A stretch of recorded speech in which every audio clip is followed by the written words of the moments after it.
السلام عليكم ورحمة الله وبركاته. أهلا بيكم حبايبي. أخباركم إيه؟ برحب بيكم وبرحب بكل الناس الجديدة معانا النهاردة. أنا هويدا نور، مدربة الإيتامين والكنفا والبيسون، وصاحبة وأدمن صفحة وجروب إبرة وخيط للمنتجات الخشبية والتطريز. مقاسات الكنفا هنتعرف عليها كلها النهاردة. طبعا المنتشر عندنا هنا الاتحاد الأوروبي والكنفا الصيني، فده بيبقى مهم جدا إن احنا نعرف مقاساتها. ليه لازم اكون عارفة مقاسات الكنفات بتاعتي؟ اولا علشان اقدر احسب كمية الخيط اللي انا هستعملها في المساحة بتاعتي. ببقى عارفة كل مقاس بيستهلك قد ايه في شلة الخيط، بتعمل مساحة قد ايه. وده مهم طبعا ان انا اولا ببقى عارفة كمية الخيط بتاعتي اللي هستعملها، الابرة اللي هستعملها، شكل الغرزة اللي انا حابة اشتغل عليها. لو هشتغل بالعد يبقى هقدر اوفر الباترون المناسب وابقى عارفة مساحته. لو عجبني باترون هعرف اشتغله على المساحة بتاعتي، هيطلع لي مساحة قد ايه لما اكون كل ده عارفاه من خلال مقاس الكنفة بتاعتي. مجهزة لكم هنا اكتر من مقاس للكنفا، وكلها اتحاد اوروبي ما عدا الصيني. وزي ما اتفقنا انا بتكلم النهارده على مقاسات الكنفا اللي متوفره عندي هنا في مصر. هناخد اول مقاس معانا، هنبتدي من الواسع للضيق.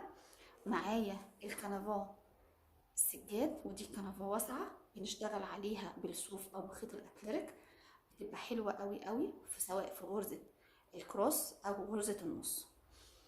مقاس الكنفا دي بقيس المقاس ازاي؟ بكون محضره المزورة بتاعتي او المقياس، وبحط طبعا احنا قياساتنا كلها بالبوصة. ببتدي احط المزورة على بداية العمود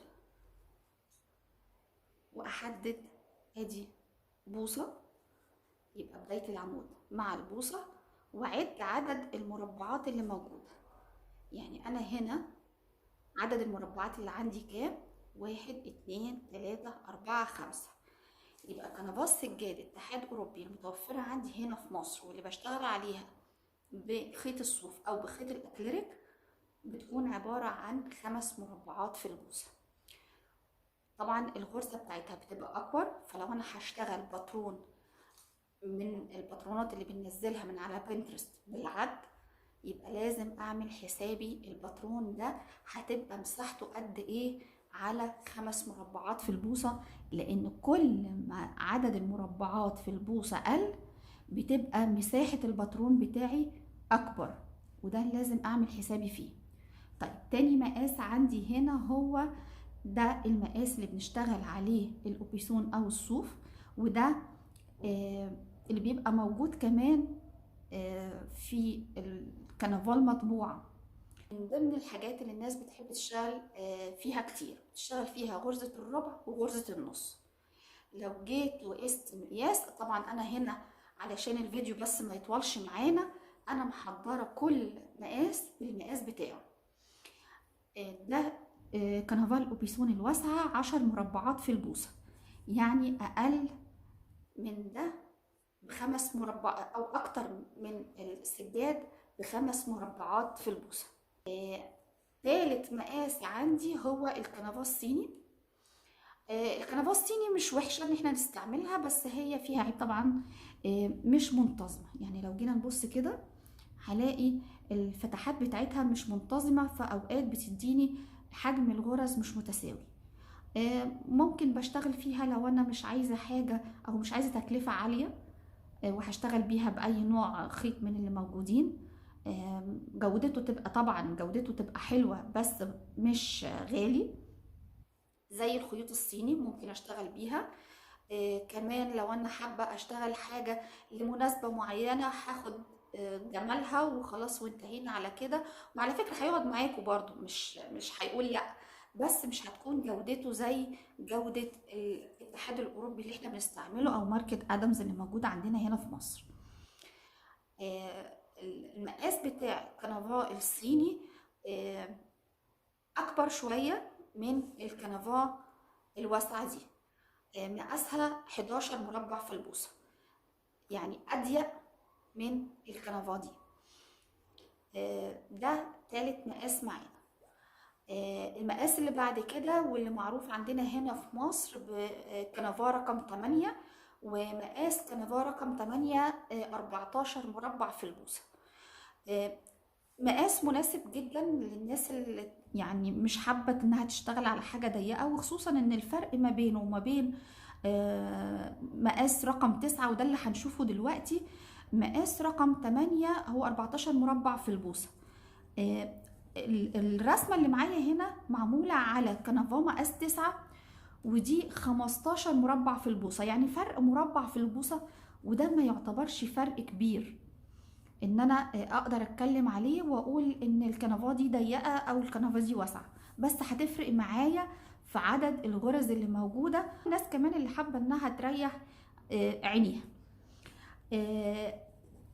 في نوع بقى من الكنفا ده ما كانش متوفر قوي هنا في مصر، بس الحمد لله انه توفر. ده بقى يعني مش عايزه اقول لكم، ده للناس اللي هي ايه، صاحبه المزاج قوي، يعني اللي بتحبي تشتغل. كل ما بتتقني الشغل كل ما بتحبي ان انت تشتغلي على الاضيق. ليه؟ الكنفا كل ما كانت ضيقه وعدد المربعات في البوصه اكبر، كل ما بتديني دقه في الشغل حلوه قوي، وشكل الرسمة كمان بتطلع التفاصيل بتاعتها ما بتبقاش متعبة في ان انت تشتغليها على المربعات الضيقة زي المربعات الواسعة. المربعات الواسعة شوية بتديني حدة في التفاصيل، فما بقدرش اطلع التفاصيل. مثلا لو انا عايزة تفاصيل الوردة او تفاصيل في الوش او ايا كانت التفاصيل اللي انا حابة ان انا اطلعها، بتطلع احلى كتير في الكنفات ضيقه. فما بالكم بقى في الكنفا الرهيبه دي.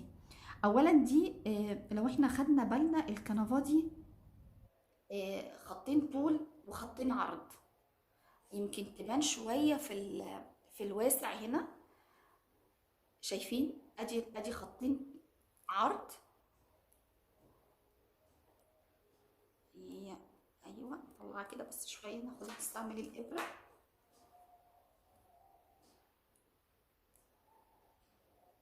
شايفين كده؟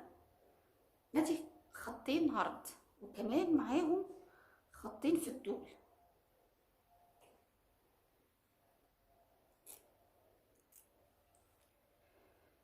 اما الكنفا دي بقى فهي خط واحد عرض وخط واحد طول، يعني مفيش اي مجال للخطأ.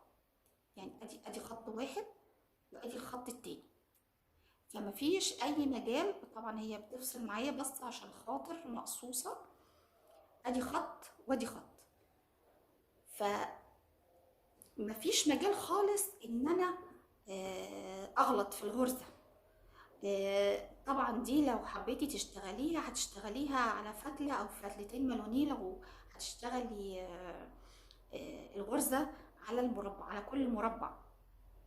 يعني مش هتجوزي المربعات، يعني مش هتاخدي كل مربعين مربعين، لا انت هتشتغلي على كل المربعات دي.